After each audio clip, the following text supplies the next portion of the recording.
Hello, I am George Rodriguez, a senior business manager in Latin America and founder of Kepa Gold, a consultancy focused on helping small and medium-sized businesses grow with better management, more accountability, and less guesswork. When the topic is ESG, I see two extremes in SMEs. On one side, companies that completely ignore the subject because they think ESG is something for multinational publicly listed companies. On the other side, companies that try to embrace all international frameworks, create a committee, choose dozens of indicators, and grind to a halt. Nothing gets done, the operational team loses patience, and the owner starts seeing ESG as synonymous with cost. Neither of these extremes helps the business. In 2026, the conversation has changed. Reports from outlets such as the Star and analyses by global consultancies show that even where regulation does not yet directly reach SMEs, the pressure comes through the value chain.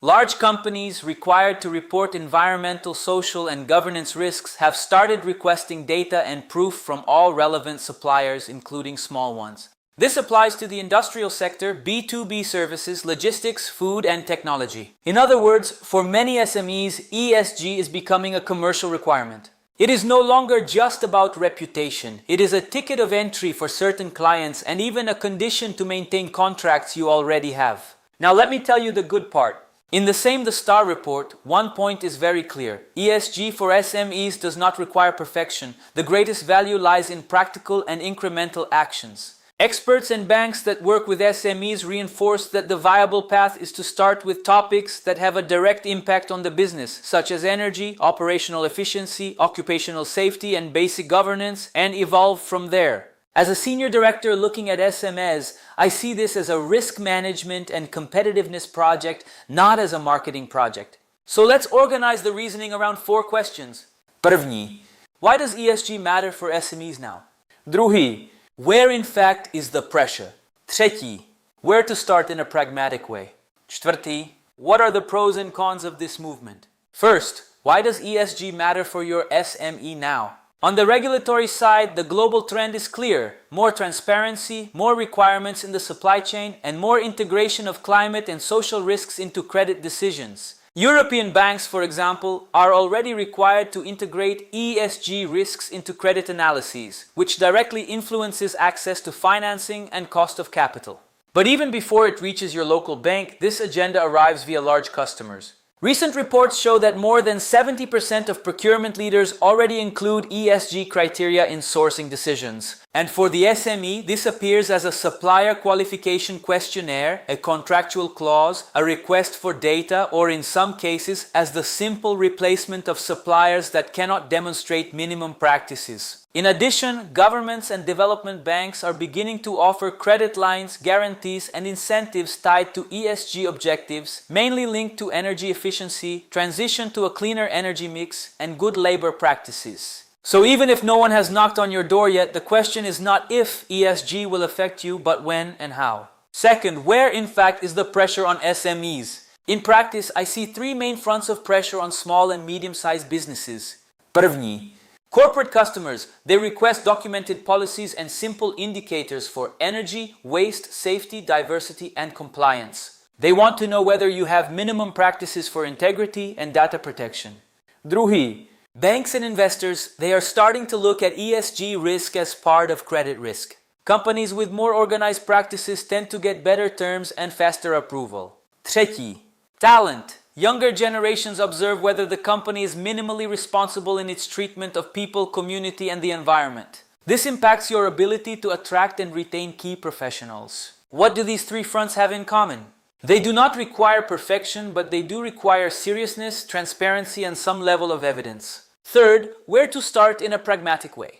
Now we come to the key question, ESG in SMEs, where to start? My recommendation, aligned with what banks and experts have been suggesting for SMEs, is to follow 5 simple steps. Step 1, choose 3 to 5 material themes. Instead of trying to cover the entire ESG agenda, stop and ask, which themes have the greatest impact on my business and my stakeholders? For a chemical industry, for example, the obvious themes are energy consumption and emissions, water and waste use and disposal, occupational safety and occupational health, integrity in procurement and supply chain. For a B2B services company, the central themes might be people's well-being and development, diversity and organizational climate, data protection and information security, business ethics and governance. Choose a few themes to start. ESG in an SME is a marathon, not a sprint. Step 2. Build a minimum ESG kit. With the themes defined, the idea is to build a minimum kit, something that has already been pointed out in practical guides and playbooks for industrial SMEs. This kit includes a simple environmental and people policy in direct language, stating what the company commits to do and what it will not tolerate. 2 to 4 indicators per theme, which can be measured with what you already have: kilowatt hours consumed, waste volume, number of accidents, training hours, turnover rate, etc.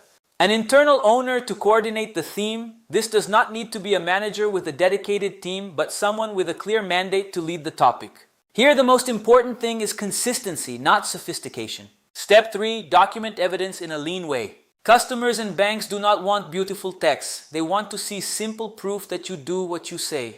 This can be maintenance records of safety equipment, invoices for correct waste disposal, records of mandatory trainings, meeting minutes in which the code of conduct was presented to the team, spreadsheets with consumption data and basic targets. Many guides suggest a core ESG pack, a folder, physical or digital, with policies, indicators, and evidence structured to be shared when a customer or bank requests it.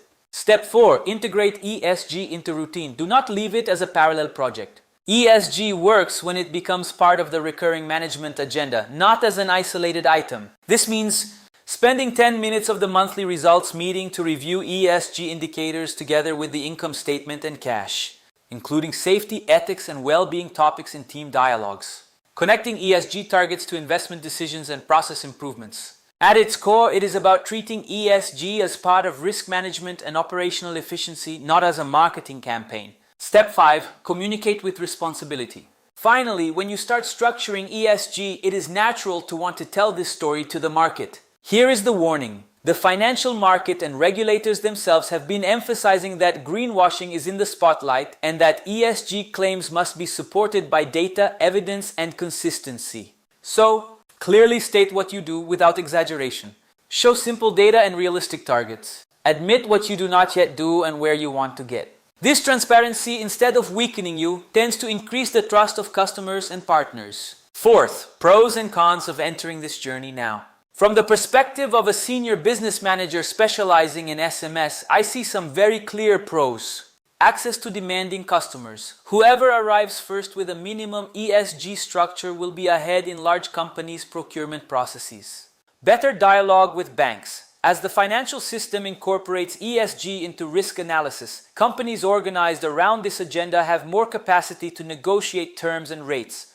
Cost reduction, energy efficiency, waste reduction, and process improvements have quick payback, especially in sectors with thin margins. Stronger employer brand, consistent practices in people and community help attract and retain talent, something critical in competitive markets. The cons also need to be faced head-on. Learning curve. ESG vocabulary is new for many owners and managers. It is easy to get lost in acronyms and frameworks. Limited internal capacity. In many SMEs, the same manager handles finance, HR, procurement, and now ESG. Without focus, the topic can become just another pending agenda. Risk of paralysis. The abundance of frameworks can generate the feeling that it is all or nothing, and this leads some companies to do nothing. That is why there is such a strong defense in recent outlets and reports of a practical, progressive, and business-connected approach. Conclusion.